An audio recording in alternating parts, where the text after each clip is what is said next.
Gininto ang umaga po ang aking bati sa bawat isa. Good morning everybody. Good morning po. Ayan, nasa harapan ko po at saka nasa online ano po. Welcome po sa subject po na hermeneutics. At dito na po tayo sa page number 6 ng ating pong manual. The harmful effects of faulty interpretation. Ang masamang epekto, di ba? Masamang epekto ng maling interpretasyon. Malaking bagay po yun. Meron pong epekto yan. Pwedeng masama kapag kamali. At maganda naman kapag tama ang ating interpretation. Sige, tayo po muna ay manalangin. Sir Jennifer, open us in prayer. Sige po, tayo po'y manalangin, tumulog sa Panginoon. Father God, maraming salamat po sa umaga nito. Muli ko po'y nagpapasalamat sa iyong kalikasan, Panginoon, na siya namin pinatamasa sa araw-araw. Salamat naman sa patuloy na biyaya at habag grasya na pinagkakatiwala mo sa amin. Sa karunungan, kaalaman, lakas, at sa pagpapala na nakakalangin sa araw-araw. Tunay o Diyos na ikaw ang lagap nito para sa amin. Kaya naman, wala kami ibang gagawin kundi ikay pasalamatan, purihin, dakilain ng maluwalhati sa amin ito. Salamat naman sa mga ito sa napakahalagang araw, umaga, magandang umaga po sa lahat. At ikaw ang Diyos na siyang bibigay sa amin ng karunungan kaalaman sa umagang ito. At ang Banal na Espiritu ang siya nawa ang magbigay at magturo sa amin sa tamang katahakin namin sa pag-aaral namin, Panginoon, sa tatalakayin namin the harmful effects of faulty interpretation, Panginoon. Nawa mabigyan kami ng kaliwanagan, linaw sa mga bagay, Panginoon, na aming katahakin. Purihin ka, pinapasalamatan ka namin, Lord. Pinagpapala din po namin ang pagturo sa mga ito na tunay na binigay mo, Panginoon, ng kaalaman, karunungan. Salamat Ama sa kanyang buhay, maging sa kanyang sambahayan. Pagpalain niyo naman, Panginoon, sila. At Lord, maraming salamat po. So ito na yung pinakakatiwala ng lahat ng bagay. Purihin ka sa matapis sa pangalan ng Diyos ng Panginoon. Amen. Amen. Okay, so meron na tayong estudyante online. Sister Sally. Okay, the harmful effects of faulty interpretation. Ang masamang epekto ng maling interpretasyon. Kaya napakahalaga po yung yung tamang interpretasyon.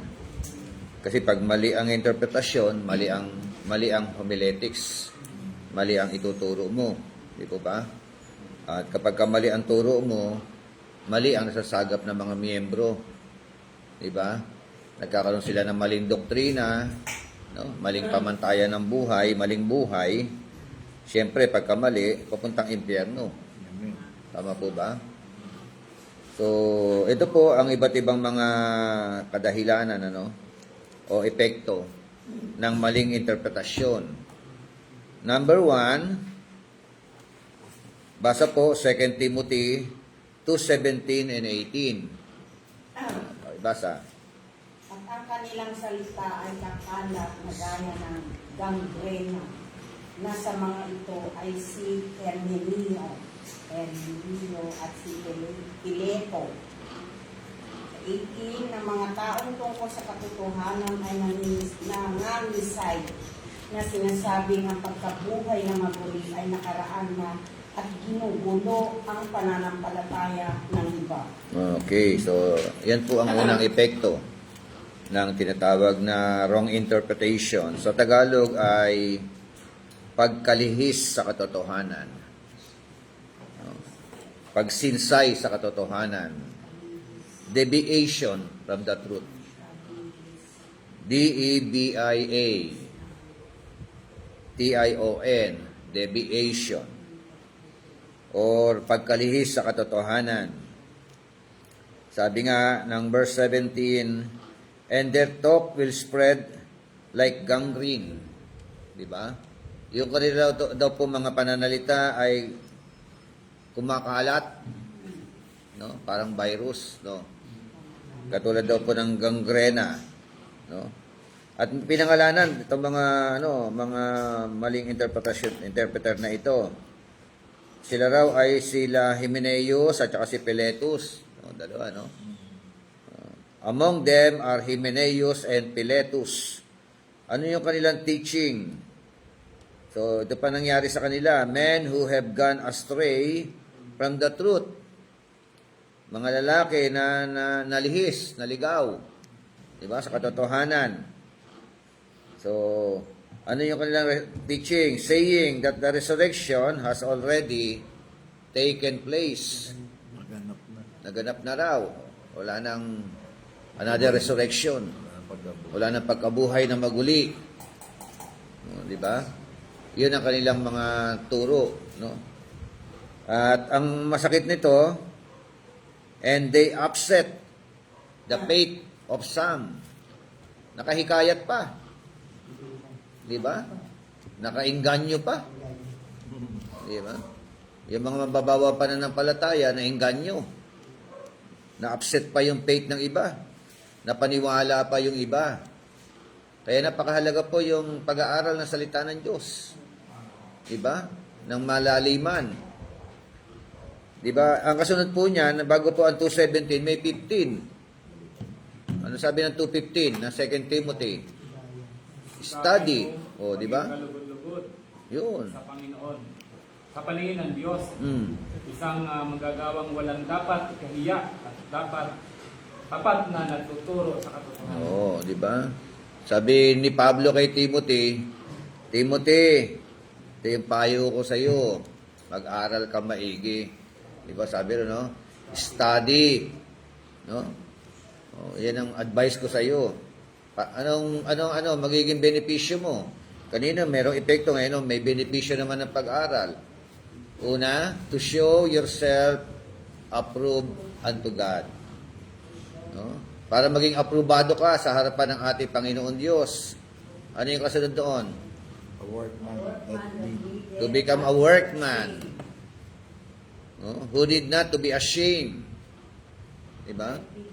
Magiging manggagawa ka na hindi nakakahiya o ikinakahiya. And to divide rightly, not wrongly, the word of truth. Amen? Yan ang benepisyo ng tinatawag na pag-aaral ng malaliman na salita ng ating Panginoon Diyos. Kaya pala, kinausap muna si Timothy. Ano yung sabi ng verse 16 dyan? Bakit na gitna ang 16? Ito pa, oh. Verse 16, but avoid worldly and empty chatter. Ano na dapat iwasan? Mga salitang walang kabuluhan. Wala sa mga mga makamundo at mga salitang walang katuturan. O pagtatalo-talo, Tagalog ba? Pakikipagtalo, Ipag-debate. debate, no? Pagtapos ng debate na debate. Bigalit. Diba? Malalas ba? Away mo na, kalaban mo na, ang tingin ka na niyan. So, di na kayo bate kasi nga nagdebate kayo. Sabi ro, no, but avoid worldly and empty chatter, for it will lead to further ungodliness. Tingnan niyo, pagtapos ng debate, galit kayo, no? Na hata ka magalit sa kanya. Na high blood ka na no? Nakaka-high blood no? Kasi pipilit niya yung mali niya. Pipilit mo na yung mali mo. Di ba? Siyempre, pipilit mo yung alam mong tama. Di ba? Ayaw maniwala, ayaw makinig, gusto niya. Kasi ang debate, gusto nung kalaban mo, ikaw ang makinig sa kanya. At siyempre, ikaw din naman, gusto mo, siya naman ang makinig sa iyo. Di ba? So, kaya nga ang lundo, debate. Di ba? So, ganyan po, yon. Dapat minsan nga may mga nagsasaliksik ng word of God para lang ang purpose for debate, para sa debate. May mga ganun hindi po dapat ganun ang purpose natin. So, nakahikayat pa no. Kita niyo lakas makahikayat di ba? Yung mga maling turo. Grupo-grupo 'yan. May mga kakilala tayo dati born again Christian daw puno, hindi malaman kung born again Christian. Ngayon saksi ni Jehovah na raw sila. Di ba? May INC na. Ang isa pa ron meron pa nagmamayabang Dati raw pastor, ngayon balik na sa Katoliko. Pastor, tapos nagbalik sa Katoliko. Anong klaseng pastor yan? Impostor yan, hindi pastor yan. Marami. Mababaw yan, di ba? Sa Philistine pastor, ano siya, bali pastor. Impostor. Diba, evangelical pastor siya. Bandang naging, ano siya, pastor siya ng Ibulisan. Nakilala ka na, dating pastor siya ng evangelical na punta ng Ibulisan. Mapunta kay Buloy. Ano kaya, di ba? Anong purpose? So, mababaw yung kanilang Kaya nasa tama ka na. Naniniwala. katulad nga yung Tama ka na yung kakilala natin na Muslim. Sabi niya, why are you celebrating birthday? It is not biblical. Wala yan sa Quran. Wala raw sa Bible. Ano? Are you sure na wala sa Bible? Kasi nga sabi niya, when you are celebrating birthday, you are celebrating your near death. Near death. Sabi, negative, Kaya kita mo, legalistic, Nagsiselebrate ka na malapit ka nang mamatay. Hindi. Sabi ko, we are celebrating birthday for Thanksgiving. Di ba? Pasasalamat kay Lord dahil ginabayan niya kami sa loob na naman ng isang taon. Di ba? At pagpapasalamat sa Kanya, sasamahan niya na naman kami sa panibagong taon ng buhay natin. O, di ba? Yung interpretation nila, mali. Di ba? So, sabi nga, Paniniwala. tapos yung panibago na yan, bakit, majority of you celebrating birthday, drink wine. Tama, majority. Maraming mga tao nagse-celebrate ng birthday, nagiinuman. Pero kami hindi ganoon, sabi ko ngayon sa kanya. Di ba? Not all, di ba? Kasi yung kanya nakita sa mga Catholic Christian Di ba? Yung mga Katoliko. Karamihan, di ba? Majority naman talaga, di ba? Na pag may birthday, drinking wine, lasingan, di ba? May shabu pa nga dyan di ba? Pagka medyo may tama na, sundatan na shabu, di ba? Yan ay ayan, may mga nasa online na tayo, Ang dami na tayo nasa online. Yung kasama ko sa barangay, si Ma'am Imelda Alvarado. Thank you po for watching. So, yan po yung unang pong katotohanan. Pagkalihis, yung harmful effects.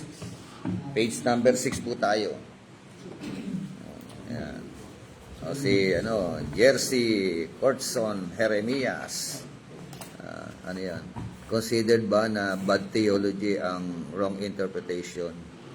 Sir, consider po na it leads to bad theology or wrong theology. Siyempre, wrong interpretation leading to wrong theology.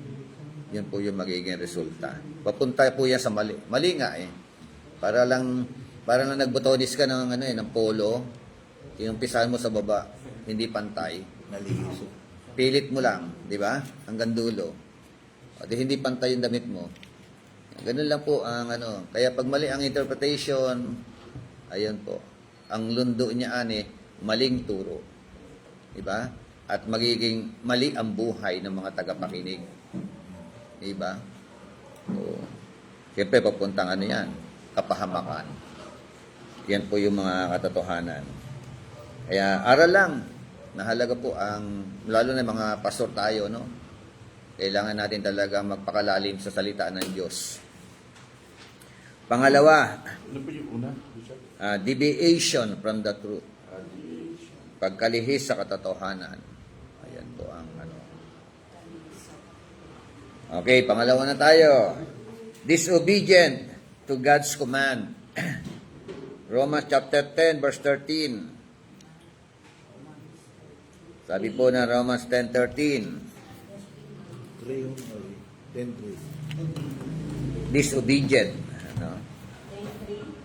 10-3 10:3 pala, bakit 13 sabi ko? Sapagkat sa hindi nila pagkaalam na nakita ng Diyos at Okay. sa pagsusumakit na maitayo ang sariling kanila ay hindi sila napasako sa katwiran ng Diyos. Sabi rin, ano? Tuloy ko sa verse 2. For I testify about them. Ito, no? They have a seal for God. Sama niyo yung verse 2. Maganda yung, ano eh, no? But not in accordance with knowledge. Amen? Di ba maraming ganyan? Merong seal for God. Meron pong marubdob na pagnanais na maglingkod din kay Lord. Pero not in accordance with knowledge. Not in accordance with the Word of God. Meaning to say, ano po. So, but in accordance to their own thinking, ano, or teaching, or doctrine na nasagap nila. So, ganun po. Minsan nga, mas masisipag pa nga yung iba sa Kristiyano, eh. Katulad yan, hayo ng hayo yung mga Sabadista. Diba? Meron silang mga station na mga bawat lugar. Nakikita ko, meron silang nagbibenta ba ng pamphlets yan? Pinamimigay yung pamphlets nila. Tayo eh, no? Yung mga Mormons, naglalakad sa bundok, eh. Nakikita ko sa gilid ng, ng Butacan, Pangasinan, mga Mormons, mga nakaputi, haba na nilalakad nila. Diba? So, makahikayat lang. Makapagbahagi lang na ano. Pero not in accordance with knowledge. No? Not in accordance with the Word of God. Tama. So, dami, di ba? May mga kasama tayong mga tinatawag na mga religious people, baga. Manang-manang, di ba? Mga masisipag din yan eh. Pero it is in accordance with the Word of God. No? Yung teaching ba nila in accordance with the Word of God? Ito yung pong verse 3. Ito ginawa nila. For not knowing about God's righteousness and seeking to establish their own. Dahil daw sa hindi nila pagkaalam ng katwiran ng Diyos, anong ginawa nila? They were seeking. Sarili. No? Naghanap sila ng sarili nilang turo, no? At hindi lamang nag-seek eh. Yun nga, nag-establish pa sila.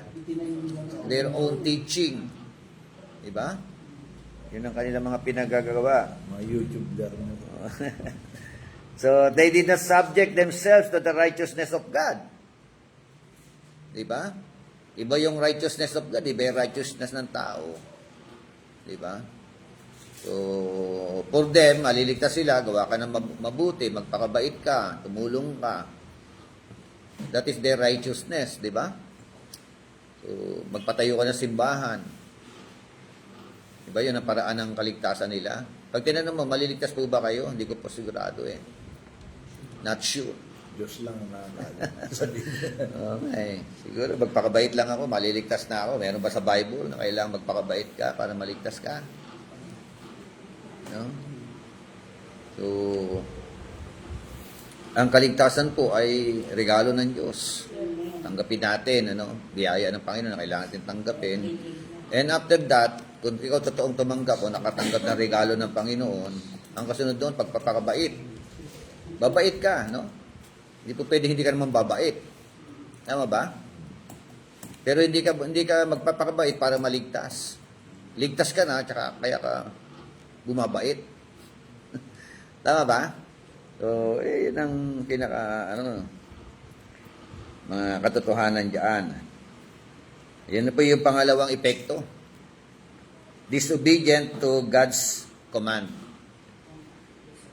Pangatlo, division or misunderstanding in the body of Christ. Kahati-hati. Di ba nakita ninyo? Dati magkakasama. Di ba? Kila Periol, dati rin yata ang born again yan eh. Kay Buloy, ganun din yan eh, di ba? Pero, nagkaroon ng division. O misunderstanding. Pag nag-list na nagkaiba na kayo ng teaching, ako, Armenian ako. Calvinist ako. O di, Kaiwan na yun. Hiwalay na dikolor at saka puti, di ba? Albanese, di ba to? Yung Pastor? Ay, siya. Kailangan alamin nyo. Sabi nila, pagka sinabi mo kay Calvinist ka, lahat ng turo ni Calvin, yakap mo. Dapat partial siguro. Dampot-dampot lang. Kasi tayo, theologian din tayo no? Partial ako. Oo, di ba? Yan. Yun, may turo ni Armenian kinuha, may, di ba? Hindi mo pwedeng yan. Oo. Yari ko. Yes. Kaya hindi dapat gano'n na. Kasi buo yun. Pag sinabi mong Calvinist ka, Calvinist talaga. Hindi pwedeng mag-iwan ka doon. So, Oo. Calvinist ka nga di, ibig sabihin tulip ka. Di ba? Tulip ang doctrine mo. Di ba? Total depravity. No? Unconditional election. Limited atonement. O, yun na yun no? Isa pa yan sa mga preacher at pastor, dapat isa yan sa mga kauna-unahang dapat i-establish na knowledge ng mga nagtuturo. Oo. Yung mga forefathers teaching, kung saan nanggaling ang mga teaching ng mga Baptist, Yes. Pentecostal, Oo. Protestante. At para pag nakita natin yun ng bumbo, i-reflect natin sa Word of God, alin dito ang tama, alin Yes. dito ang mali. Na, hindi ko mo nakagisnan ng Baptist, kaya kamukha ko, 4 years old pa lang ako, Baptist na ako Oo. Tagal Di na ba? akong lumaki doon. Yun lang ang alam kong teaching. Hindi ko alam. So, natutunan ko lang yung teaching ng Catholicism nung research ko. So, nakalimutan kong i-research yung teaching ng Baptist. Calvinistic pala yun. At saka mga Armenianist, mga Pentecostal. Ayan, oo. Dalawa nga Kailangan research natin yun. Kasi Oo. pag nagtanong yung mga tinuturuan natin, dapat sasagot natin. At saka interpretasyon natin. Yes. Pero pag sa atin, di natin alam yun. Ako, mamamali rin ang ating Wala. Ma-extreme no? Ma-extreme sa kabilang bahagi Oo. Karamihan ng pastor sa totoo lang, nagpipreach o mga ano sila. Meron sila mga binabanggit, hindi nila alam Armenian yun. Di ba? May binabanggit sila, hindi nila alam Calvinism yun. Oo, or Calvinism. naman sila na para kay yun lalo yun. Hindi nila alam yun. Pero pag nag-aral ka, Malalaman. nagsasalita pala yung tao, alam mo, medyo may ano to parang medyo grupo ito ng Calvinist Ganun Ganun. Ito Armenianism ito. Yung mga ganun. Tayo, Asolianism.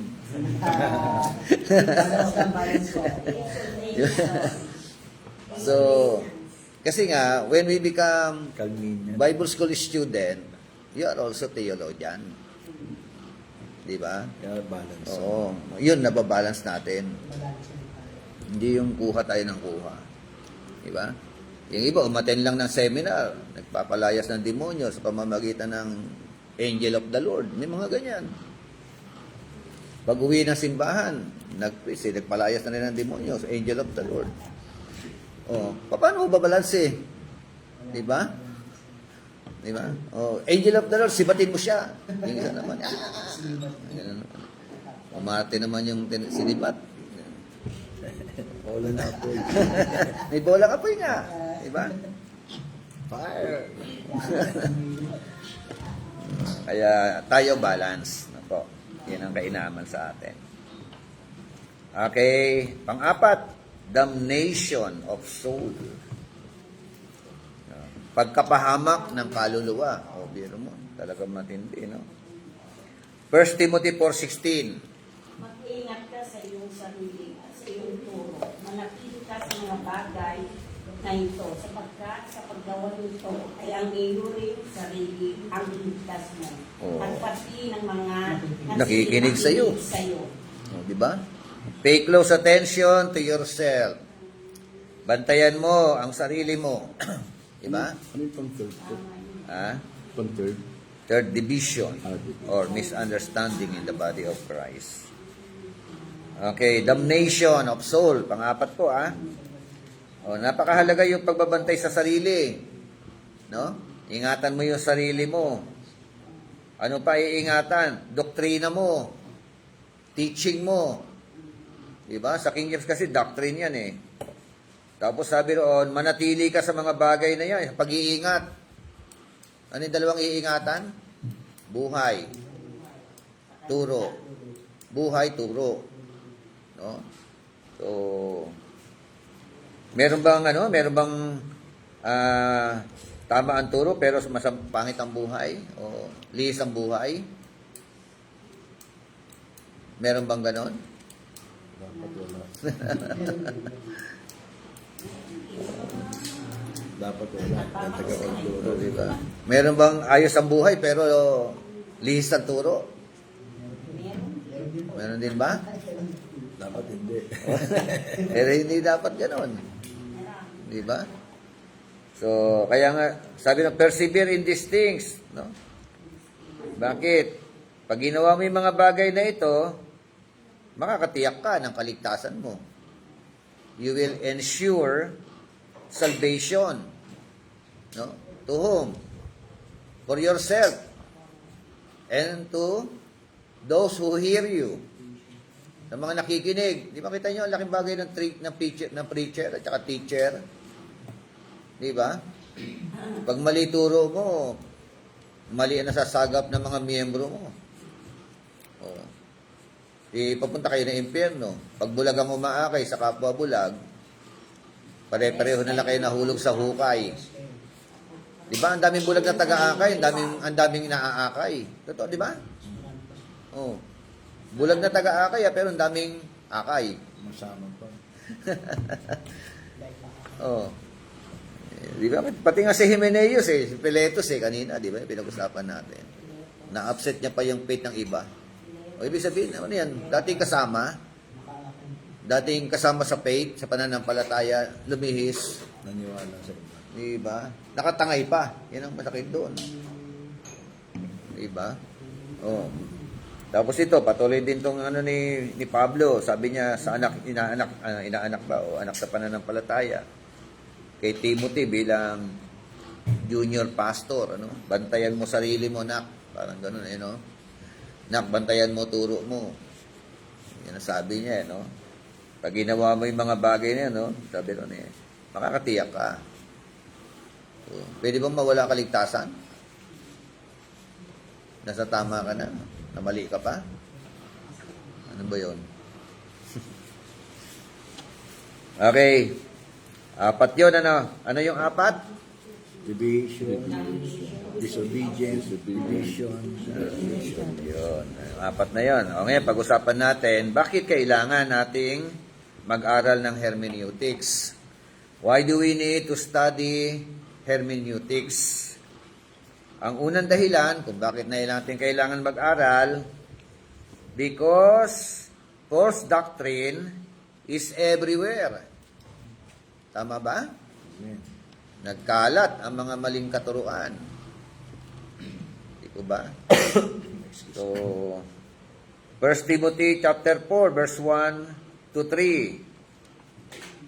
Sabi roon, Ngunit hayag na sinasabi ng Espiritu na sa mga huling panahon, ang iba'y magsisitalikod sa pananampalataya at mga kikinig sa mga espiritu mapanghikayat at sa mga aral ng mga demonyo sa pamamagitan ng pagpapahimbabaw ng mga tao na nagsisipagsalita ng mga kasinungalingan na hinirohan ang kanilang mga sariling budhi ng waring bakal na nagbabaga, na ipinagbabawal ang pag-aasawa at pinag-uutos na lumayo sa mga lamangkati na nilalang ng Diyos upang tanggapin na may pagpapasalamat ng mga nagsisampalataya at nakakalam ng katotohanan. okay, so yan ang sabi, Unang Timoteo, Kapitulo 4, talatang 1 hanggang talatang 3. About Titus 1:10 to 11. Titus.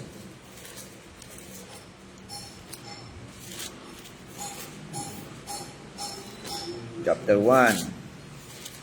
Sapagkat maraming tao, lalo-lalo na ang galing sa Judaismo, ang sumasalungat laban sa mga aral na ito. Dinadaya nila ang iba sa pamagitan ng mga katuroang walang kabuluhan.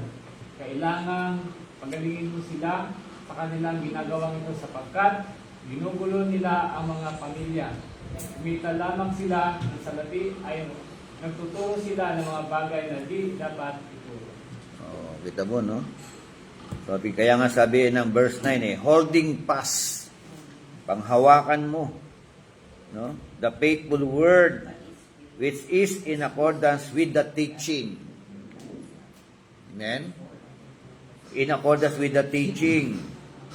So that he will be able both to exhort in sound doctrine. Sabi nga, sound doctrine. Amen? Mahalaga po, pag sinabing sound doctrine, yan ay talagang nasubok na. Subok na mga doktrina, no? Na yun ay biblical talaga. Tapos and refute those who contradict. Oh, refute. Ibig sabihin, kaya mong ilaban ang pananampalatayang meron ka. Amen? At verse 10, for there are many rebellious men. Oh, marami raw mga rebellious. Ibig sabihin, bakit rebellious? Bakit rebellious? Ibig sabihin, dating miyembro, nag-rebel, Nag-aklas. nag-aklas. Pagka-rebel, di ba, dating may kaugnayan sa iyo yan. Na sumalungat. Oh, sumalungat na sa iyo. Nag-rebelde na. Ayun, di ba? Mga sundalo, tapos nung mag-rebelde, Nagtatag. sundalo pa rin. Nagtatag na yun. Rebellious. Oh, meron mga ganun pala talaga. No? Tapos empty talkers Mga against. and deceivers. Sinabi, empty talkers, ano raw yun? Sasalita ng walang katuturan, walang laman, walang laman. Tapos mga deceiver. Especially those of the circumcision. O, may subject pala na pinag-uusapan dito. Makita nyo yung very debatable yan kasi circumcision na yan. Doktrina ng pagtutulak. Doktrina yan ng pagtutuli. Yung circumcision.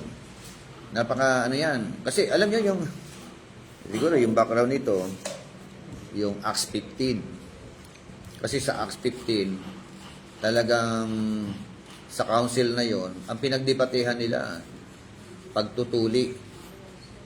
Di ba? Yun ang ano roon eh.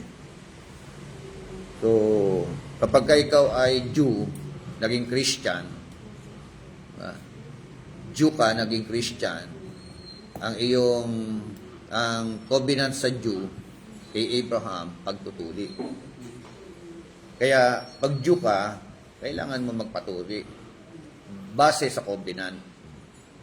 No? Kaya, yun ang ano nila. May Gentile Christian. Hentil na naging Christian. Obligado ba ang hentil na Kristiyano magpatuli? Hindi nila gesture yon o hindi nila kultura, di ba? Ngayon yung nagsama Jew Christian at saka Gentile Christian, dinodoktrinahan ng Jew Christian ang Gentile. Pag hindi ka nagpatuli, kayo mga Gentile, hindi kayo ligtas. Ganun no? Kasi yun ang nagiging issue doon sa kanila po mga pinag-usapan. Parang yung ngayon na sabi sa amin, pag kahit naniniwala ka kay Jesus, pag ikaw nabautismuhan sa Trinity at di ka nabautismuhan daw sa pangalan ni Jesus, di ka ligtas. Ayan, di ba? Kailangan mabautismuhan ka ulit sa pangalan na ni Jesus para maligtas ka. Talagang gano'n, Kaya may ganyan. Pinangahawakan. may mga very legalistic, no? Legalistic. Ang tawag ng mga legalistic na mga interpreter. Dapat ito. Oo. Kaya para ma-legalize, tayo naman nagbabautismo tayo sa pangalan ng Ama, ng Anak at ng Banal na Espiritu Santo. Yun yung plan. At sa huli, in Jesus name. O, di wala ka nang kawala doon, di ba? Oo, tama. Buti pa tayo, wala, di ba? Father, Son, and Spirit. Magaling. Lalo sa Kinukonklud mo na sa benediction, pangalan ni Jesus, di ba? Oo. Kompleto ka na. Sa 11, who must be silenced because they are upsetting whole families. Nakakahikayat talaga no? Teaching things They should not teach for the sake of sordid gain. Diba? Oh, no? Dahil sa kapakinabangan. Oh. Halimbawa, operan ka ng ng Islam. Pastor, balik Islam. May pakinabang. O, di ba? Sordid gain eh. O, pag ikaw naging preacher pa dito, yayaman ka pa. Doon sa Saudi, 10,000 real, naalam ko doon. Magpa-convert lang. Convert lang. Pag nag-active ka, lalo na. Oh, may dagdag. Lalo na kung tagapagturo ka pa. Kaya maraming mga Diba? Christian din na nagano doon, nakakalong po. Oo, marami. Wala Yun sa nga pera. po. Sordid gain nga eh. 10,000 eh, malaki ho yun. O halimbawa, operang ka ng Iglesia ni Cristo. So, tama ka sa amin. Tao na si Cristo. Hindi, siya yung mag-Muslim. Pero, Siyempre, meron ka isang templo. Pastor. pwede pa mag-asawa. Di ba? Bigyan ka ng templo, bigyan ka ng di ba? O, anong libre bahay ka na, no? Libre. O, daming gano'n. May mga offer po. May mga offer talaga.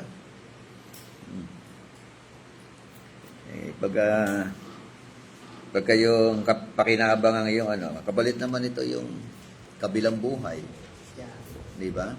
Makikinabang ka dito sa mundo na ito. Payayamanin ka nila. Mormons, ganyan din. Di ba? Talagang, kaya yun mga yun, hindi, para sa akin naglalakad sila sa mga kabundukan dahil sa pakinabang. Bayad yun eh, no? Kaya paaral po naman yun. Oo. Kaya gumaganon sila. Pinaaral. Kailangan makahikayat sila. Kaya kailangan nilang maglakad ng maglakad. Kasi siguro bawat kaluluwa, ay bawat tao, merong ilang dollar yan, di ba? Hindi, yung iba gusto mga pangasawa ng mga kasama sa Oo. Amerika. Yun nga eh. Sa atin, walang abunado pa sila. Hayo, abunado pa. Sa kanya gasolina, sa kanya merienda. Oh. Kaya pala tamad yung mga Kristiyano maghahayo eh, no? Kasi total ligtas naman na.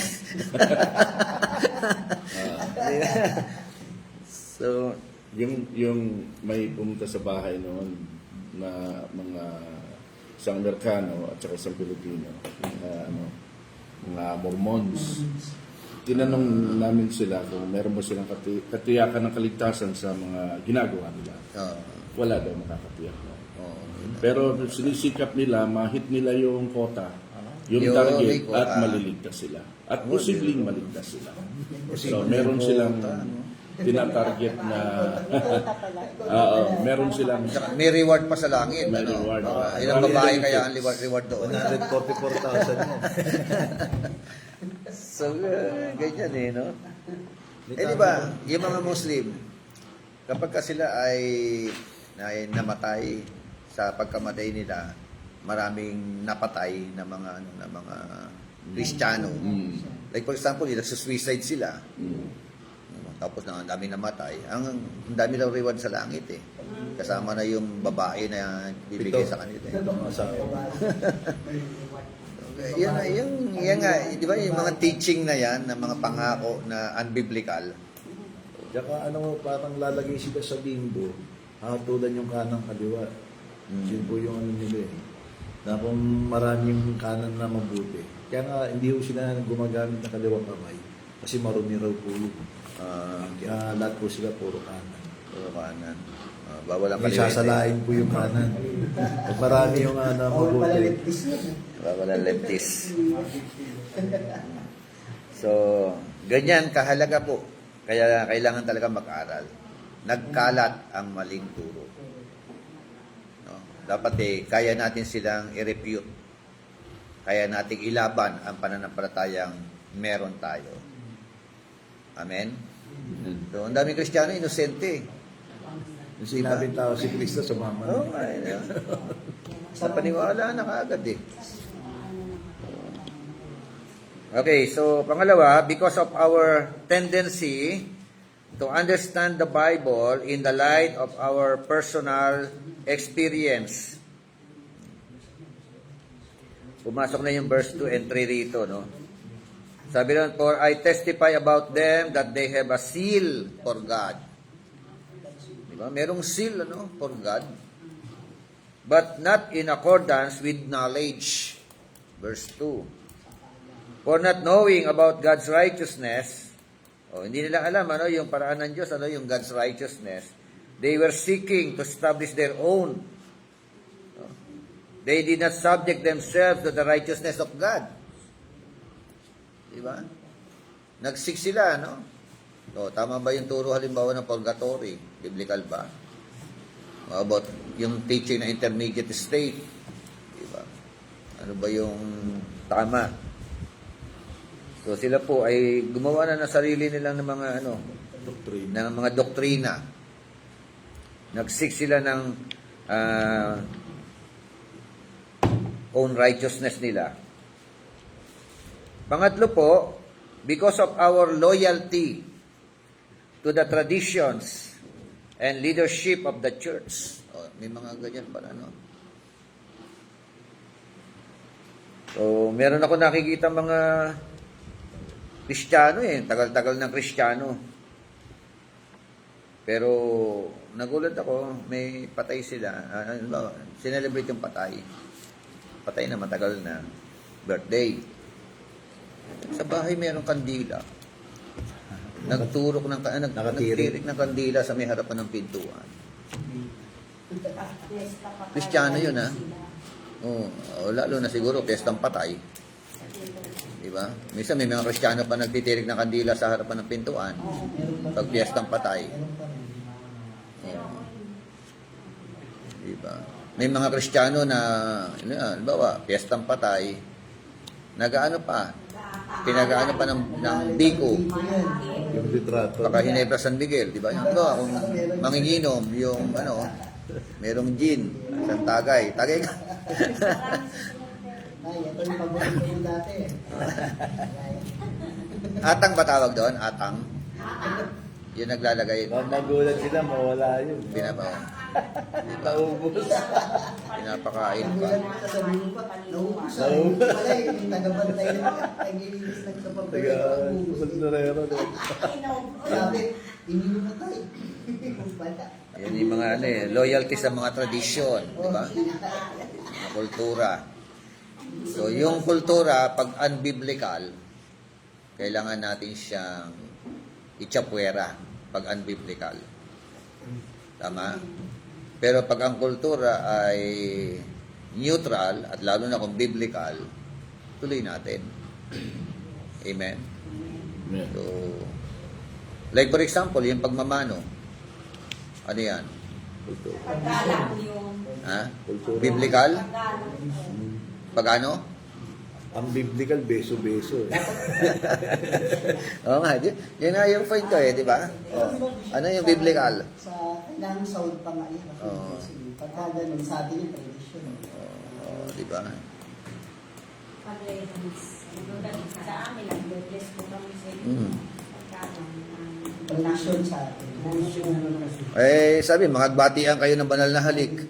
Yung beso-beso. Binabati kayo ng lahat ng mga iglesia ni Cristo. Sama na tayo sa Yeah, Ano yung banal na halik doon? Mga Muslim, beso-beso. Ano yung banal na halik doon? Ano, no?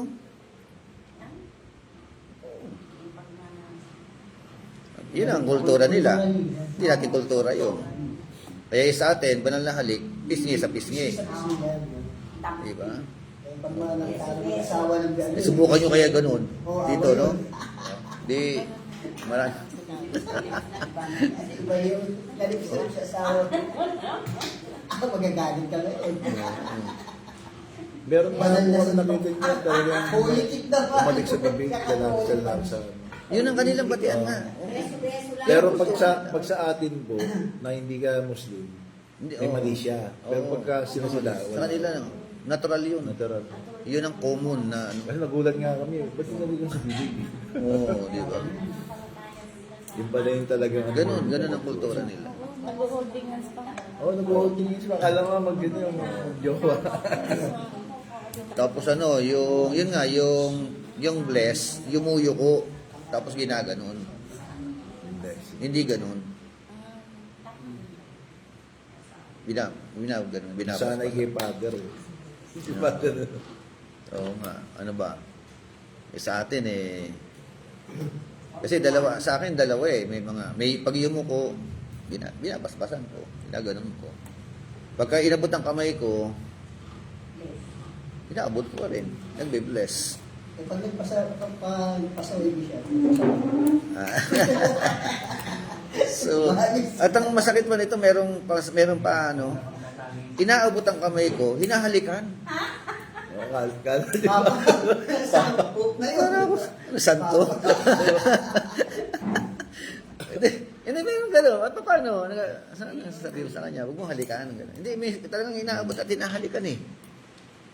Tsaka Nire-reverend. nakakayaw yung ano, doon sa gapan namin, yung mga lola nagmamano sa akin. Sabi ko, Yun. magmamano sa inyo. Yun nga. Lima, mas matanda sa'yo. O kaidaran mo, magmamano sa'yo. Sabi sa akin, Bilang pastor. Hindi ako magmamano sa inyo. Hindi, kasi yung authority mo eh. Ang tinitingnan nila rin yung pagiging pastor mo. Ikaw ang pinaka-head ng spiritual na aspeto ng buhay nila. Hindi age eh. Hindi, di ba? Nakakita na ba kayo sa mga magkakapatid, mas matanda yung isa pero ate ang tawag nung matanda sa isa? Dahil sa dugo. Di ba? Ano ba yun? May mga ganun, di ba? Kasi napangasawa niya yung kuya niya. Oh, di ba? Kaya dumipende sa dugo. Pero mas younger itong napangasawa ng kuya. Oh. So ganyan din sa ministry, sa church. Sa akin, pagka gano'n, tanda ng paggalang. Tama ng paggalang. Respeto. Hindi edad ang pinag-uusapan. At pagka, pwede mo rin pairalin ng edad, no? Edad, halimbawa, mas matanda, turuan mo yung mga bata na igalang ang mga matatanda. Diba? Yung mga talagang old age, mga gray hair, diba? Pero iba, tumatanggi yun. Tumatanda ako, huwag mo. No, ayaw. Hindi, aminin mo yung katotohanan, tumatanda ka talaga. Kala mo lang bata ka pa. Ayun, ganun. Okay.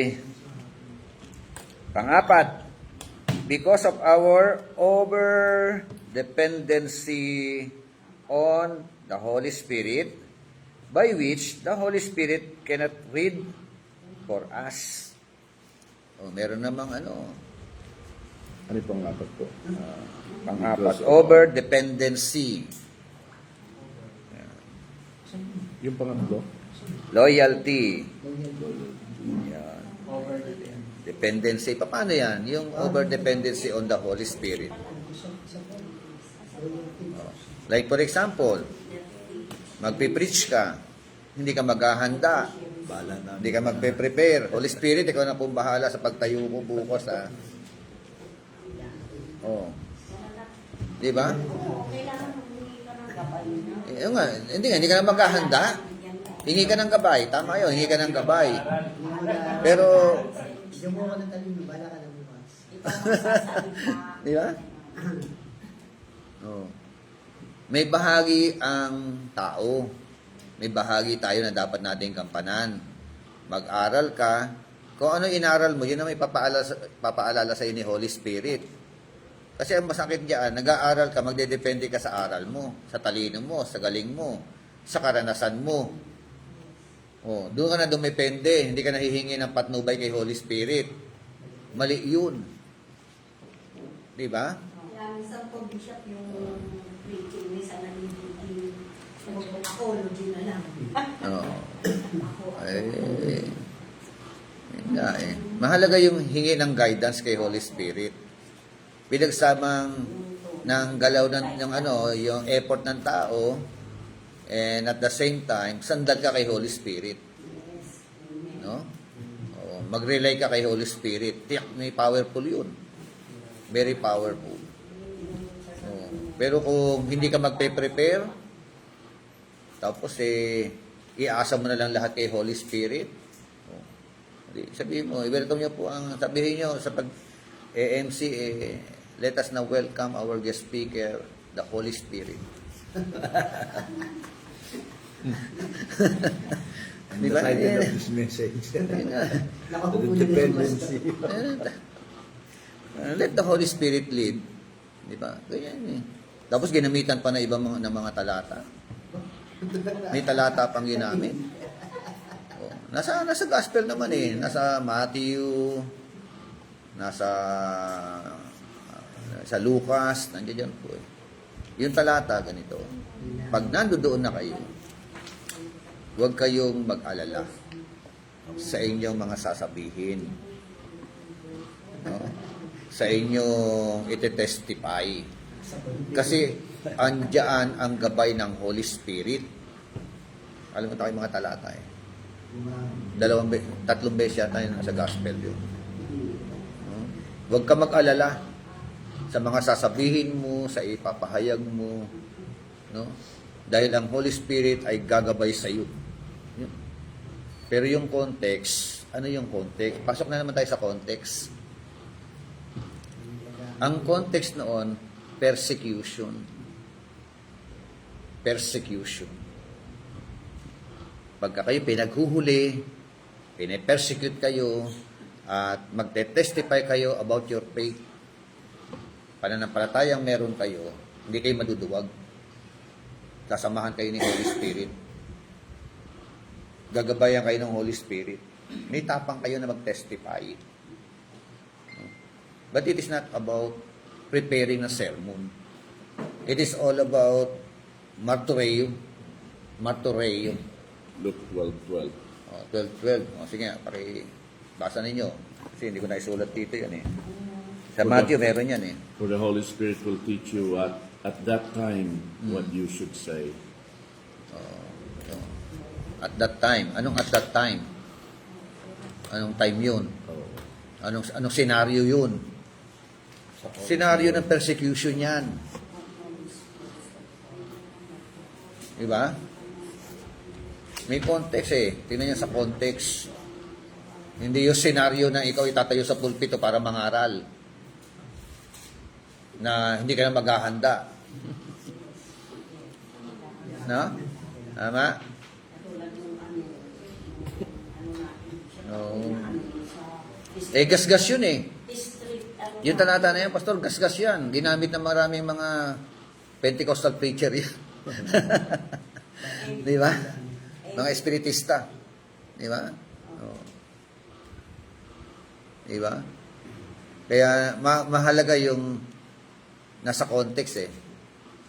Ano pala iba pala senaryo niyan, iba pala yung context niyan. No? No? Persecution. Okay. So because of our deficiency in hermeneutics and guiding light of the Holy Spirit. Deficiency.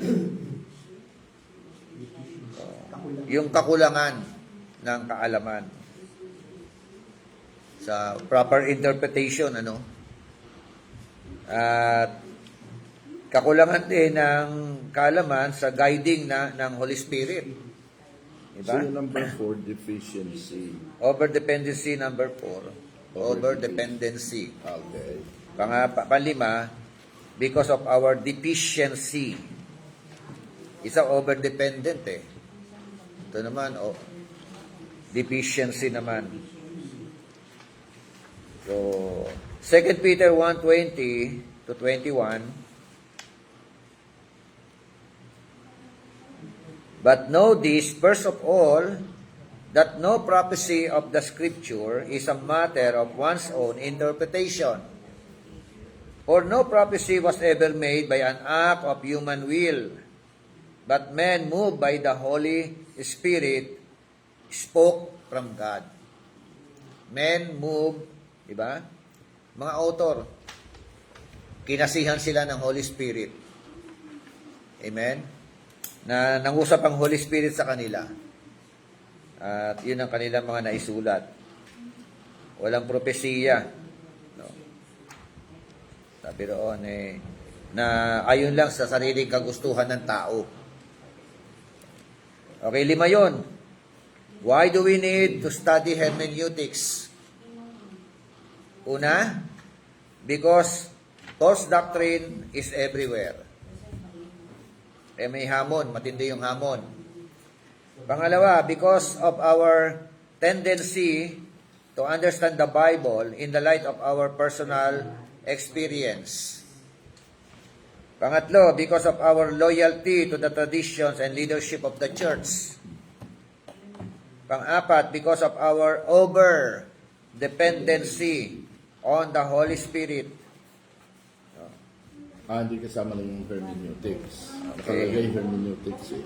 Panlima, because of our deficiency in hermeneutics and guiding light. Palima yon, may hermeneutics. Deficiency in hermeneutics. Tayo number 4. Yung for over-dependency. Dito kasi, number 4, because of our over-dependency in hermeneutics and guiding light of the Holy Spirit. Wala yung hermeneutics. Wala yung number 5. Ano yun, oo. Wala po yung in hermeneutics. Oo. Burahin po ninyo. Yun yung number 5, Bishop. Oo, nasa number 5 yun eh. Oo, nagkano yun? Yung typing. Over-dependency. Because of our over-dependency on the Holy Spirit by which the Holy Spirit cannot read for us. Yun na ano. Panlima, because of our deficiency in hermeneutics and guiding light of the Holy Spirit. Yun. Yun ang pinagsama rito sa 5. Deficiency. Okay na? Okay. Sige po. Next page tayo. The role of the Holy Spirit in hermeneutical process. Ayan.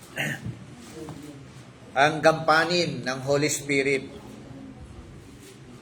sa tinatawag na hermeneutical process. Andiyan kayo? Una, He guide us into all truth. Ayan. John 16:13.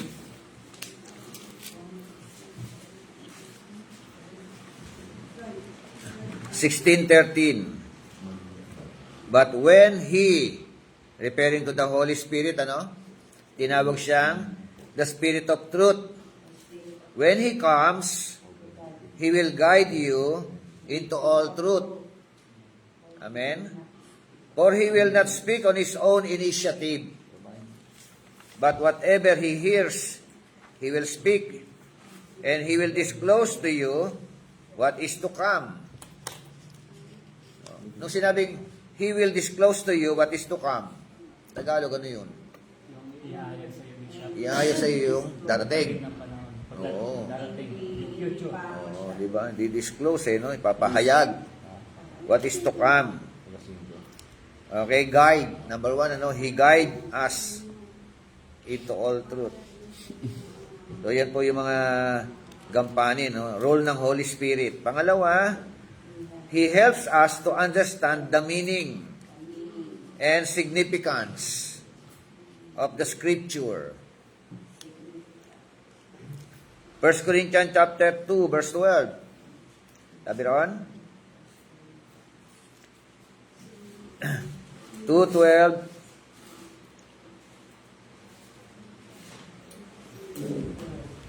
Now we have received not the spirit of the world, but the Spirit who is from God, so that we may know the things freely given to us by God. Hindi raw espiritu ng mundo ang ating tinanggap. Amen? Anong espiritu tinanggap natin? Spirit galing sa Diyos, coming from God. At dahil diyan, anong resulta? So that we may know that they is freely given to us by God. Kaya naunawaan na natin ang Bible. Amen? So, pagdating ng 2:14, taas natin, 2:13 and 14 ng 1 Corinthians. Kaya nga kami ay nangaral hindi sa pamamagitan ng karunungan ng tao, kundi sa pamamagitan ng Espiritu. Ang itinapaliwanag namin ay mga katotohanan espiritual para sa mga pinapananahanan ng Espiritu. 14, sapagkat ang taong di pinanahanan ng Espiritu ay ayaw tumanggap ng mga kaloob mula sa Espiritu ng Diyos para sa kanila kahangalan ang mga iyon at di nila naunawaan sapagkat ang mga bagay na espiritual ay maunawaan lamang sa paraang espiritual. Okay, no? Sabi ron, no? Because they are spiritually appraised. Verse 15, but he who is spiritual appraises all things, yet he himself appraised by no one. For who has known the mind of the Lord, that he will instruct him, but we have the mind of Christ. Amen? So, because the Holy Spirit is in us, with us, you have the mind of Christ. We have the mind of Christ. No? Nababasa natin ang isip ng Panginoon. Ano po yung number 3? Number 3, He speaks to us directly, Yun number 2 po. meaning and significance. Okay. Yan po yung tatlo, no? So, may blanco pa dyan. The work of the Holy Spirit is to convict a person. That is the role of the Holy Spirit. Ngayon po, tingnan nyo po. Ang pastor mangangaral. Diba? Magpipreach siya. Habang nagpipreach ang pastor, si Holy Spirit gumagalaw in the midst of your congregation. Amen? So, nagmumove siya. Nag-work siya doon sa ating kalagitnaan. Siya yung nagko-convict sa tao. Lalo na, kaya nga yung pangangaral natin, dapat biblical talaga yan. No? Yung nahasang salita ng Diyos. Yan ang kanyang ipupush. Yan ang kanyang patitibayin sa atin. So, sa manual po natin, mayroong 3 types of man. Number 1, carnal man. Pag-usapan natin nakaraan yan. 1 Corinthians 3:1-3. Pangalawa, natural man. 1 Corinthians 2:14. Sabi roon. At pangatlo, spiritual man. 1 Corinthians 2:15-16. So, bakit? Because we have the mind of Christ. No? Nakatutok tayo sa Kanya. That is the role of the Holy Spirit. So, in other words, kasi meron ako narinig, sabi, paano narinig? Ano lang nila, sabi raw nila, si Bishop Roque hindi raw nagre-rely kay Holy Spirit. Parang ganun narinig ko yun. Hindi daw ako nagre-rely kay Holy Spirit. Parang nagre-rely lang ako sa aral. Hindi ganun. Di ba? So, we are relying too much on the Holy Spirit. No? Pero meron tayong bahagi bilang human preacher, human teacher. Teacher ka nga, pagkaraniwan, nagpe-prepare ka ng lesson eh. Di ba? Alam mo, magturo ka ng wala kang lesson plan. Walang sitaw po siya. Di ba? Nagtuturo ka, pastor, di ba? Oo. Lalo na sa Kailangan meron pa preaching process, ano? Kailangan mong mag-aral. Yan ang ano. Tapos ka mag-aral, sandal ka kay Holy Spirit. Kasi yung nag-aaral na hindi sumasandal kay Holy Spirit, mayabang yun. Yabang ang pinairal nila. Di ba? Oh, yun ang for clarification kasi narinig lang yung isang sinabi ko. Hindi na parang isang talata lang. In-interpret mo na kaagad. I-contextualize mo. Panakinggan mo ang buo. Diba? Sa online po yung bishop po niya. Ha? Sa online po. May, may mga gumano kaya nga. Isa lang kasi pakinggan mo yung buong aral na inaaral ko. Kasi nga, parang, di ba? Kasi, di ba, sabi ng Bible kung ano yung binasa mo, inaral mo, yun ang ipapaalala sa'yo. Ni Holy Spirit. Kung wala kang binasa, wala kang narinig, wala kang inaral, ano ipapaalala sa'yo? Kapag nagliwanag. Kaya sa atin naman, illumination. Yun. Meron kasing revelation, may illumination. May mga terminologies. Kaklaro ko sa inyo yan kung ano yung ibig sabihin ng mga yan. No? Okay. Di nakarami na tayo. Nakadalawang page na tayo. Kinds of interpreter. So, merong tatlong interpreter dito. Tatlong uri ng interpreter. Number 1, yung tinatawag na legalistic interpreter.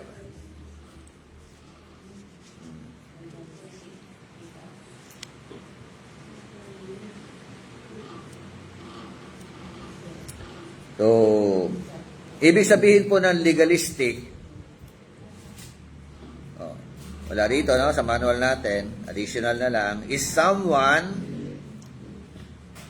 who interprets laws, rules, or regulations in a strict, literal, and often rigid manner.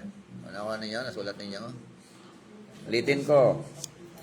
Pag sinabing legalistic interpreter is someone who interprets laws, rules, or regulations in a strict, literal, and often rigid manner. Madalas daw ganun, bigla-bigla. Like for example, si Sara Duterte, may binanggit siyang bloodbath. Ano yung interpretation ng ng mga Liligo. Dadalak ng dugo. di ba? Is it a figure of speech? Blood ka. Di ba parang ang kanilang interpretation inciting to sedition, parang gano'n, parang mag-aklas na sa gobyerno, di ba? Pero pero tingnan mo yung metaphorical. Bakit binanggit yung, di ba? Ganun lang po yung legalistic interpreter. Sabi nga, examples nito, yung mga scribes and Pharisees. Sabi po ng Matthew 23:23 hanggang 24, yun na po ninyo yun. Matthew 23:23 to 24.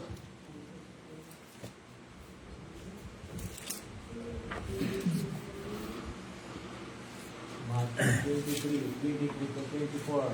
Kahabag-habag kayo, mga tagapagturo ng kautusan at mga Pariseo, mga mapagkunwari, ibinibigay ninyo ang ikasampung bahagi ng naani ninyong herbabuena, roda, binga, ngunit kinakaligtaan naman ninyong isagawa ang mas mahalagang turo sa katuruan, sa kautusan, ang katarungan, ang pagkakahabag at ang katapatan. Huwag ninyong kaligtaan gawin ang mga ito kahit na tamang gawin ninyo ang pagbibigay ng ikasampung bahagi ng ani. 24, mga bulag na taga-akay. Sinasala ninyo ang pulisap ng inyong inumin, ngunit nilulunok naman ninyo ang pamilya. Figure of speech na naman yan, Sinasala ninyo yung dumi sa inyong inumin. Di ba? Parang uso yung salaan ng di ba? Di ba nung araw may salaan? Galing siguro sa sa river o sa ilog, di ba? Pero inilulunok naman yung kamelyo. Di ba? Okay, yung 23 sabi rito, woe to you, scribes and Pharisees, hypocrites. Mga hipokrito kayo. Tapos sabi doon nag-iika po kayo ng inyong mga di ba? For you tithe mint and dill and cumin, and have neglected the weightier provision of the law, justice and mercy and faithfulness. But these are the things you should have done without neglecting the other. Ano yung kanilang ginagawa? Tither sila. Tama? Stricto sa tithing. Itong mga to, tama, no? Tama naman yun, di ba? Nagtatize kayo eh. Pero, sabi noon, but these things are the things you should have done without neglecting the other. Ano yun na neglect nila? Neglecting yung what? Yung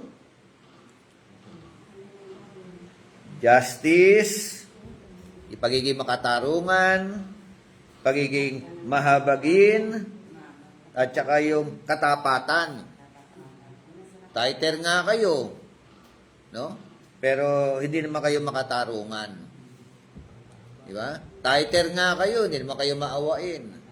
Wala kayong awa. Di ba? Oh. Tither nga kayo, hindi naman kayo tapat. Ano sabi? Pinapabulaan ba ni Jesus Christ dito yung tithing? Ha? Oh. Sinusugan ni Christ yung tithing. Tama. Parang pinupush niya. Tama yan. Ano yung tamang ginagawa nila? Mag-tithes. Anong maling ginagawa nila? Yun, di ba? Nineneglect nila yun.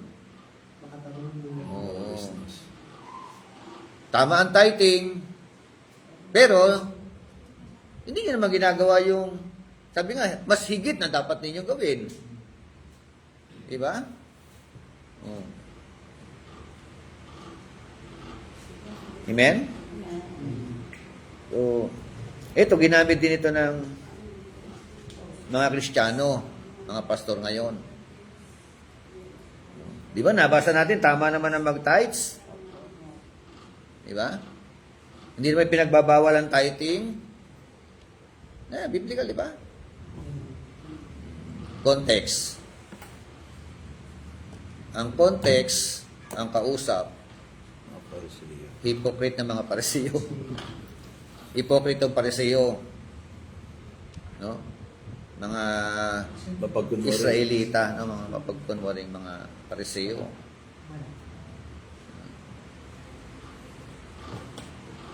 Yun ang batang naman doon. Yun na naman ang, kumbaga sa critics doon sa talata.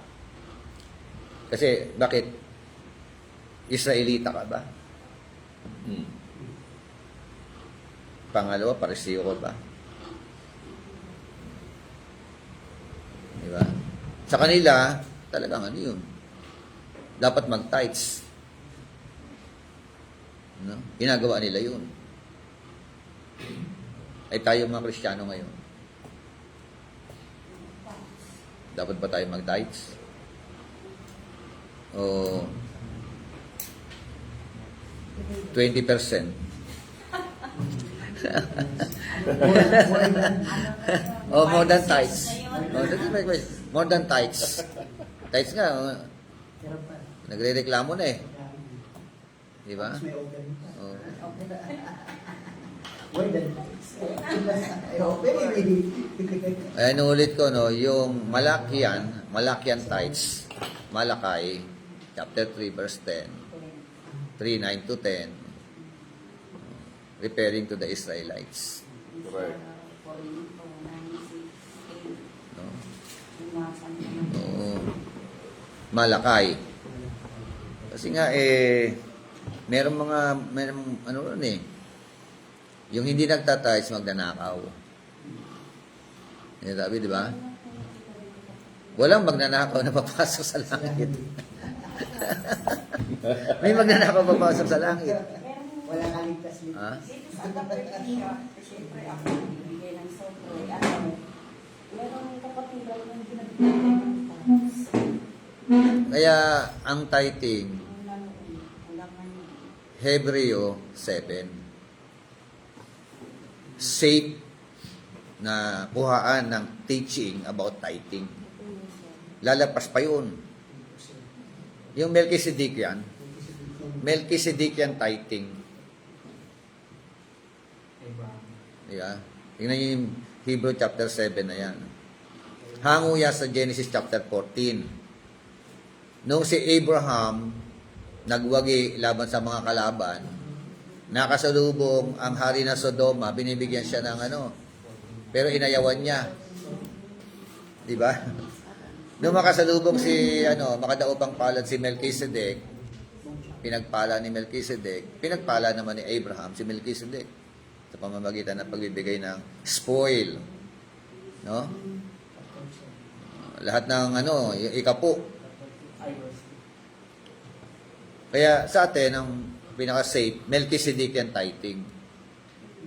Nasa New Testament. Kasi ang saserdote natin ngayon, si Christ.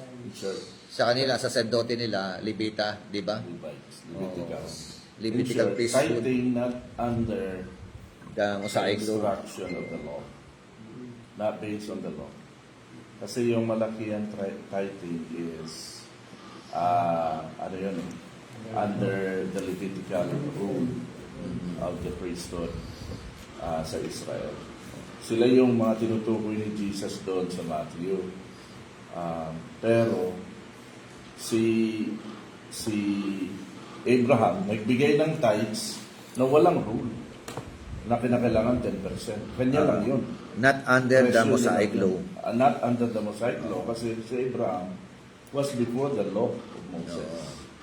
Pero nag-exist na yung voluntary giving niya. At saka ang principle doon, yung voluntary giving, hindi naman hingin sa kanya. Yung Levitical tithing, yan, require talaga yun. At may dahilan yun. Pero kay Abraham wala. So pwede lumagpas sa 10%. Oo. Kaya marami sa pag-aaral natin, no? Tapos yung pag nag-exhort ng tithing, ginagamit pa yung 2 Corinthians 9:6-7, no? Give sparingly, no? Yung magbigay ayon sa ipinasya ng kanyang puso, bukal sa loob, maluwag sa loob at hindi napipilitan lamang. Ginagamit pa sa tithing. Ang context hindi na naman tithing yun eh. Abuloy. Sacrificial giving yun eh. Abuluyan yun eh. Sa mga O banal. pagtulong, Sa mga banal.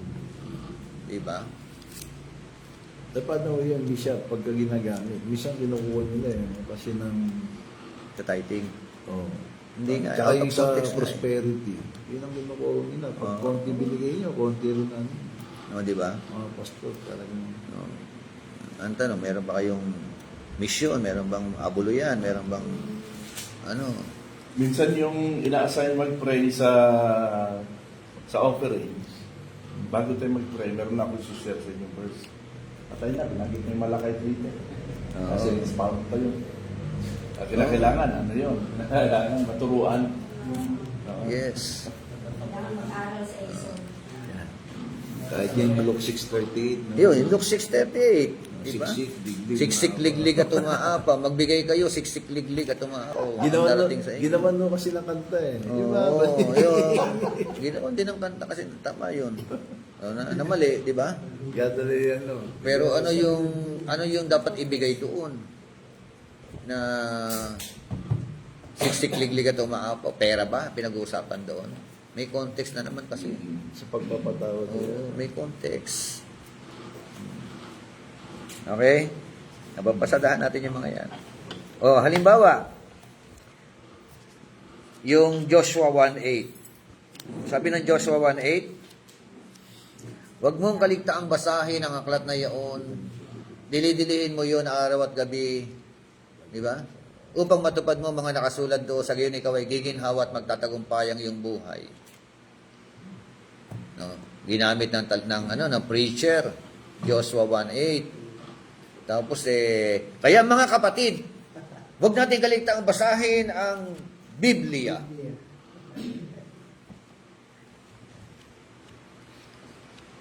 Ano yung proper interpretation muna? So, Nung binanggit ang Joshua 1:8, meron na bang Book of Matthew? Meron na bang Book of Revelation? Meron na bang Book of Epistles na yan? Kahit Book of Joshua, wala pa nga eh. Ano ba? Oo, magsisimula pa lang. Di ba? Wala pang labanan ng Jericho dyan eh. Wala pa yung di ba? Pagtawid sa ilog. Pero yung yung Torah. Yeah, yun ang aklat na tinutukoy. Yung Torah lang po yun. Torah, ang kompleto na. Yung Pentateuch. Yung 5 books of Moses. Yun ang Tinutukoy. existing doon during that time. Kaya ang tinutukoy na aklat, Torah. Hindi Bible. Oo. Diba? Ay, yun na. Yun ba kasi pag sinabing Advance mag-isip ba si Advance Joshua? no? Proper interpretation lang naman inana natin. Kasi when you interpret Joshua 1:8, what kind of book? Anong aklat ang tinutukoy? Ano yung 5 aklat na una? Genesis, Exodus, Leviticus, Numbers, Deuteronomy. Yun. Okay? Pero, syempre, contemporary na, buo na yung Bible. Di ba? Buo na yung Biblia ngayon, sa panahon natin ngayon, biyaya ng Diyos. Yung contemporary, included na ang Genesis hanggang Revelation. Amen? Pero during that time, nang binanggit kay Joshua yan, wala, 5 aklat lang talaga. Amen? Clear? Oh. How about 2 Timothy 3:16 to 17? Basa po. 2 Timothy 3:16 to 17.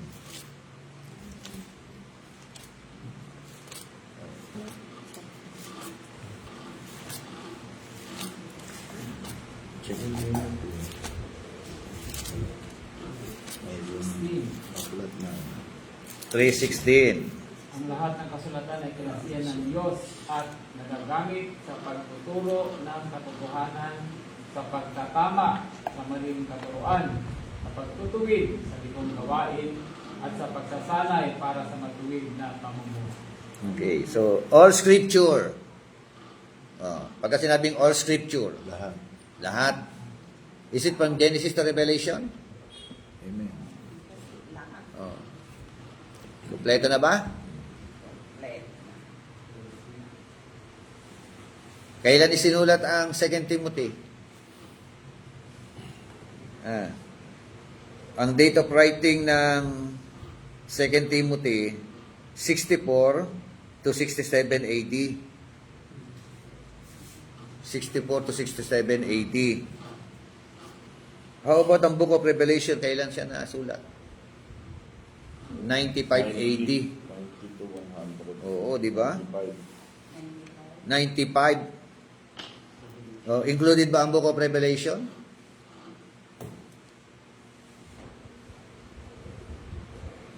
Included? Mas nauna po bang Revelation? Nauna ang Timothy. 2 Timothy, wala pang Revelation.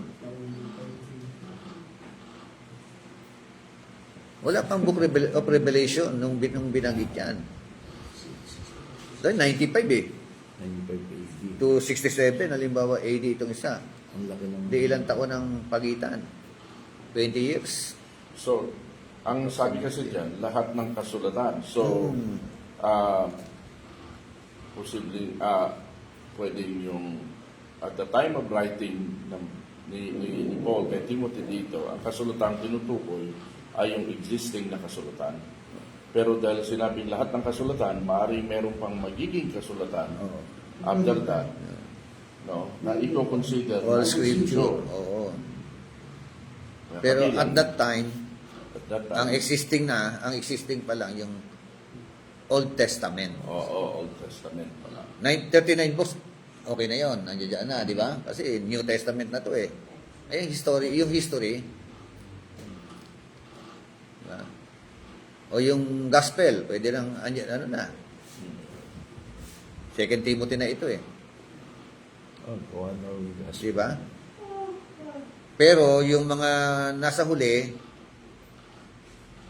like for example, yung book of James, kailan ba sinulat ang book of James?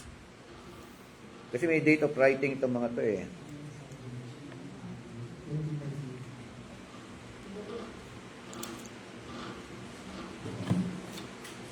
Sa ibang mga Bible, meron ang date of writing, di ba? Yung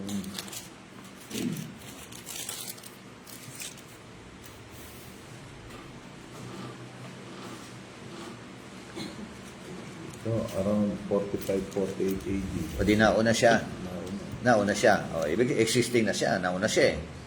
Pero yung mga aklat na sumunod pa sa 2 Timothy, bago 2 Timothy muna tapos meron pang sumunod na ang mga aklat. Di ba? Di ibig sabihin, wala pa ito. Lalo na yung Revelation nga, 95 nga. Di ba? So, pero tayo mga mananampalataya, dahil buo na nga ang Bible sa ating kapanahunan. Katulad din ng Joshua yan eh. Nung una, 5 lang talaga ang tinutukoy. Diba? Dito, nung sinulat ang 2 Timothy, sure, Old Testament kompleto na. 39 books na yon.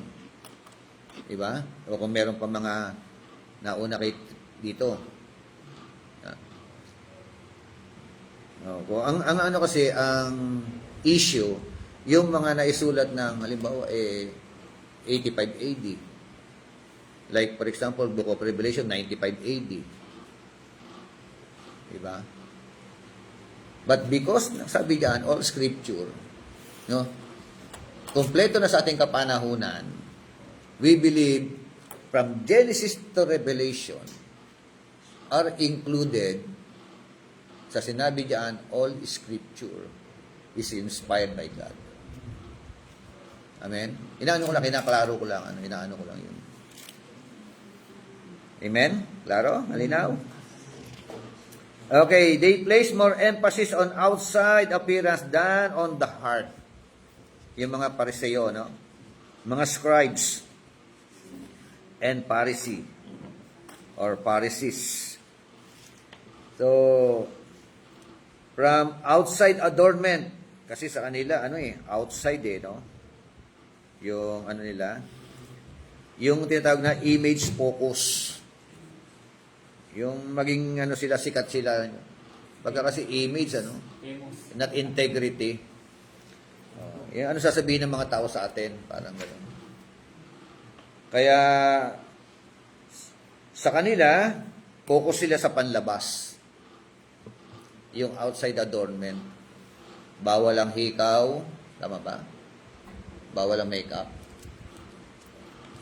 Bawal yung magpaganda. Kailangan mahaba buhok. Di ba? Tapos yung damit mo kailangan mahaba din. Ganun eh. Outside adornment eh. Pero, pusali naman ang loob. Di ba ganun sila no? Imahe, focus on outside, but deep inside, mabaho, marumi. Kilala ni Christ sila. Di ba? Sa kanila ba, pagka nakasuot na sonata, doon na sila banal. Doon sila na, pagka nakasuot ng damit ng Abito ba yun? Abito. Pag hinubad, Wala na. karnal na. Di, ganun ano nila, di ba? Ang teaching nila. Ganun yung kanilang ano. Kaya pag hinubad nila yon, pangkaraniwang tao sila na po pwede silang mambabae, manlalaki. Di ba? Magmadyong, mag-beer house. Biro na. Ayan. Pero pag nagsuot na yan, ay ano yan, holier than daw yan. Yung ano na, no?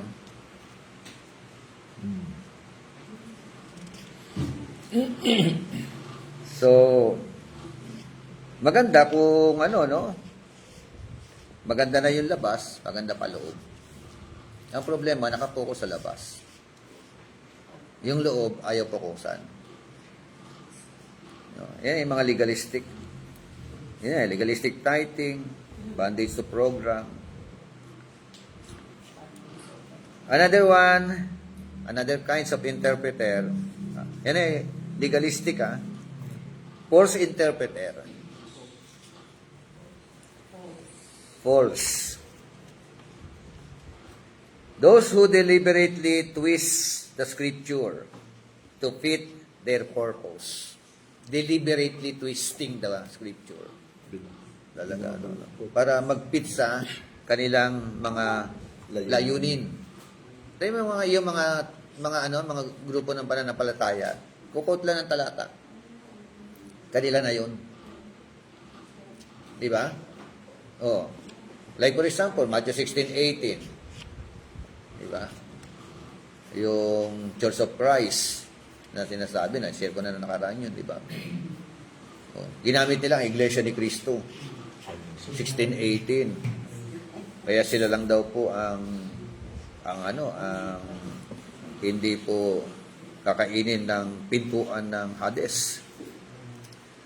No?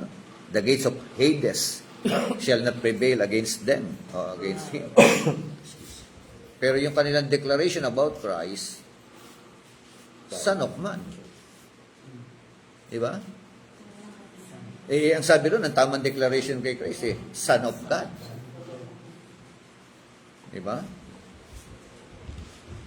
Christ is the Messiah. Yun ang tamang declaration. If you are truly Church of Christ, ang dapat na deklarasyon mo, not just only Son of Man, but also, Christ is the Son of God. Truly God. Christ is the Messiah or Messiah. Amen? So, para mag-fit yung purpose nila, dampot-dampot lang ng talata. False interpreter. Pharisees attempting to use the scripture to tempt Christ in Matthew 22, verse 24 to 29. Anong meron doon? Pakibasa po. 22, 24, and 29 ng Matthew.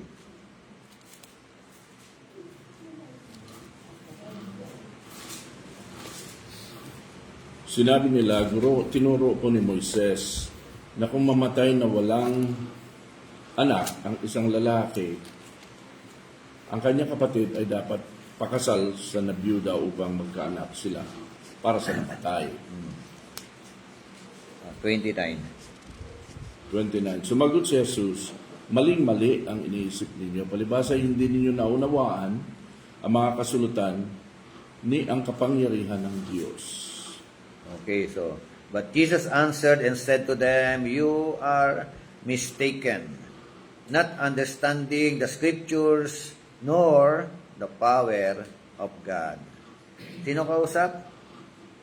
Mga Sadducees. Magkaiba po ang grupo ng Sadducees at saka Pharisees. Iba pa rin na scribes. No? Meron silang doktrina yan. Diba?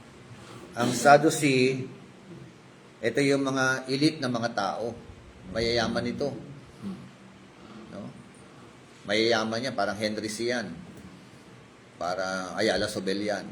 Atong Ang. Kaya, So, parang ganun eh. Hindi ka pa pwede maging miyembro ng Sadducee kung hindi ka elite. Kung hindi ka mayaman. Or bantog. Ang doktrina nila, hindi sila naniniwala sa angel, hindi sila naniniwala sa spirit being, hindi sila naniniwala sa kabilang buhay. Oh, yun. Resurrection. Yun ang kanilang ano.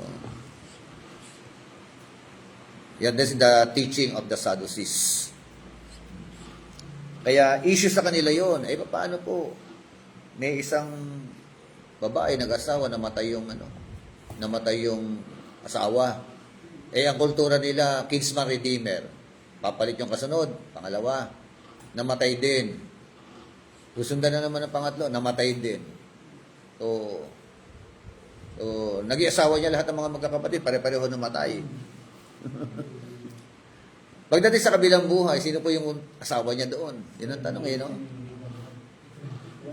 Yun na, kaya maling-mali kayo ng pagkakaalam, sabi ng ating Panginoon. Di ba sa kabilang buhay, wala na pag-aasawahan? Okay, so, Sinagot ng verse 30 yun. verse 30, 29:30. For in the resurrection, they neither marry nor are given in marriage, but are like angels in heaven. Are like angels in heaven. Hindi sila naniniwala sa angel. Oo, hindi nga naniniwala eh. Paano yan? Wala nga angel. Walang dating Wala yung pa rin. paliwanag niya. They are like angels in heaven. Hindi Oh. Eh, how about angels here on earth?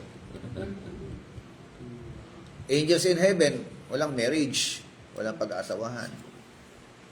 Meron namang question, how about angels na pinababa sa bumagsak mula sa heaven? Another na naman yun, issue na naman yan, di ba? Okay. So, yung mga Pharisee naniniwala po sila sa kabilang buhay. Naniniwala sila doon sa angels, naniniwala sa spirit being. Resurrection, naniniwala sila diyan. Kita nyo, no? Pero, ang nakakalungkot diyan, nung dumating ating Panginoon sa Kristo, nag-combine sila.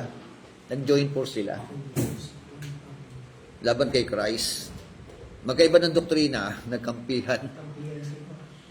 Di ba? So, at saka meron silang high priest eh.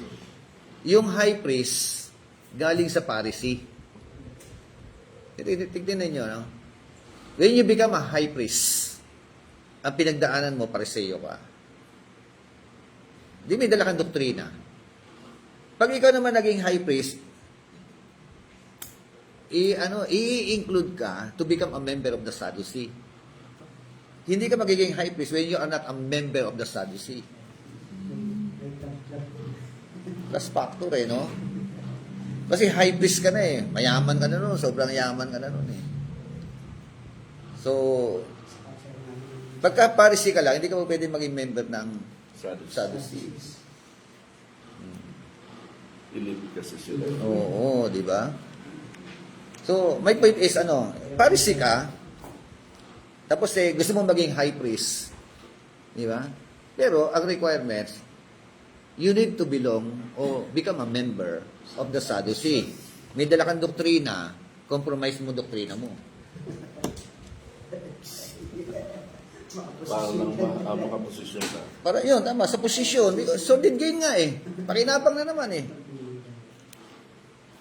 Oh. Di ba? Okay. Challenge to false interpreter, 2 Corinthians 4:2. Yung challenge, Sabi ito si Paul na nagsasalita dito na naman, di ba? But we have renounced the things hidden because of shame, not walking in craftiness or adulterating the word of God, but by the manifestation of truth, commending ourselves to every man's conscience in the sight of God. Amen? But we have renounced. Tagalog nga po, 2 Corinthians 4:2. Pinalikuran namin ang lahat ng lihim at makapangyarihang gawain. Hindi kami naloloko ng mga tao. At hindi namin pinipilit ang salita ng Diyos. Sa halip, hayagan namin pinapangaral ang katotohanan. Kaya maaari kaming suriin ninuman sa harapan ng Diyos. Amen. Kaya sabi ron commending ourselves to every man's conscience in the sight of God. Ano yung kanilang mga nire-renounce? No? Yung mga bagay daw po, no? Yung mga things hidden because of shame. Yung dala-dala na yung doktrina dati. Si Pablo, madaming doktrina dati. Di ba? Parang legalistic hindi si Pablo dati, di ba? No. Talagang, kung relihiyon ng pagiging Hudyo talaga yan eh. Pero, ngayon sabi niya not walking in craftiness or adulterating the word of God. No. Not walking in adulterating the word of God, but by manifestation of truth. Doon na inilagay yung kanilang mga sarili, mga buhay. Amen? So, muna pa sana tayong dadaanan dyan. Pangatlo, true interpreter. Ang true interpreter, they were probably balancing the spiritual, the literal, the symbolical, the figure of speech in the aspects of interpretation under the inspiration of the Holy Spirit. Balance. Amen? So, mahalaga yung balansyado.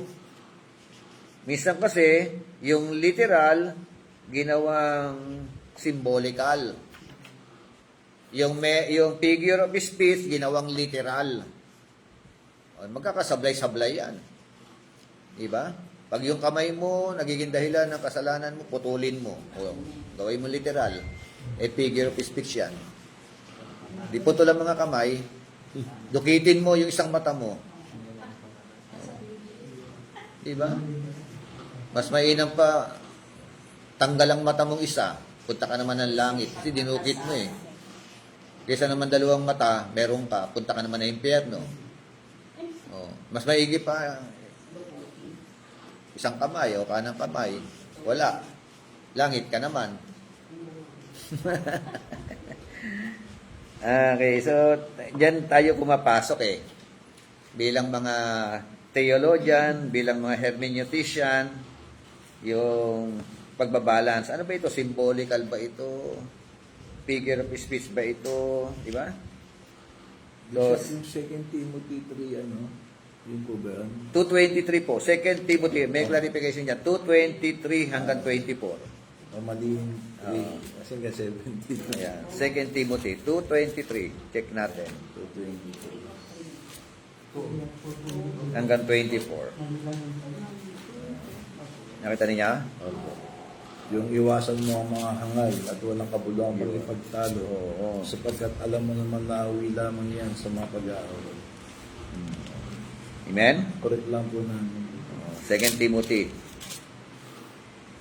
Chapter 2:23. But refuse foolish and ignorant speculations, knowing that they produce quarrels. Ayun ang sabi, no? The Lord's bondservant must not be quarrelsome, but be kind to all, able to teach, patient when wrong. Oh, di ba? Yung mga servant daw, hindi na pala away. Amen? Yan ang mga katangian, Hindi na pala away, bagkos mabait sa lahat. May kakayanan magturo, pasensyoso. Hindi judgmental. Amen? So, yan na po yung mga example. Of course, ang ating Panginoon Jesucristo, si Pablo, pati mga Berean, di ba? Of course, si Apollos, At sa mga pinakababa po natin, sabi nga, correct interpretation brings relief to the mind as well as prick or prod to the heart. Sa baba, di ba? Meron kayo? Sa baba? Wala po. Wala. Ano po? Sa baba meron. Correct interpretation. Correct interpretation. Bring Sige, sulat ninyo. brings relief to the mind. Brings relief to the mind, as well as prick or prod to the heart. Prod, prick, P-R-I-C-K, prick. Tapos prod, hindi prag prod, P-R-O-D, to the heart. Ang tamang interpretation, nagbibigay ng ginhawa sa kaisipan. Tumatagos sa puso. Di ba? Pumapasok sa ating mga puso. At pagpasok sa puso natin yan, gagalaw ang kamay, gagalaw ang paa, pati bulsa. Amen? Ano yan? Prick. As well as... Prick, P-R-I-C-K. Prick. Prick or prod, P-R-O-D, prod. To the heart. Prick or prod. To the mind. Or prod to the heart. Amen? Kasi ang salita ng Diyos ay parang higit pa sa tabak yan eh. Hindi lang parang eh. Na magkabila ay tali. Tumatagos sa kasukasuan hanggang sa utak sa buto. Okay, that's all.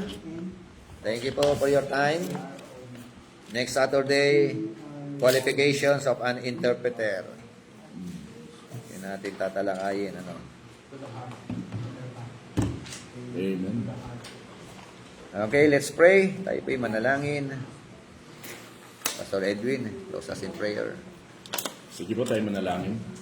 Maraming salamat, Panginoon, sa pagkakataong binigay mo sa amin upang kami ay muling ma-refresh, muling mapaalalahanan, muling lagyan ng kaalaman, dagdag na kaalaman, at muling maituwid ang anumang hindi malinaw sa amin, Panginoon. Sa magitan ng aming pag-aaral sa araw na ito, salamat po, Bishop Roque. Salamat, Panginoon, sa iyong banal na Espiritu na gumabay sa amin. Yes, Sa Lord. pagkatapos namin pagtatalakayan. Salamat sa iyong pag-iingat, maging sa aming pag-uwi. Pagpalain mo po ang bawat isa. Gamitin mo, Panginoon, at sa aming muling pagsama-sama sa muli namin pag-aaral. Ikaw, Lord, ang siyang manguna sa amin at lumaspas sa amin. Sa iyo lahat ng kapurihan ng lahat ng ito, Panginoon, sa pangalan ni Jesus. Amen. God bless po.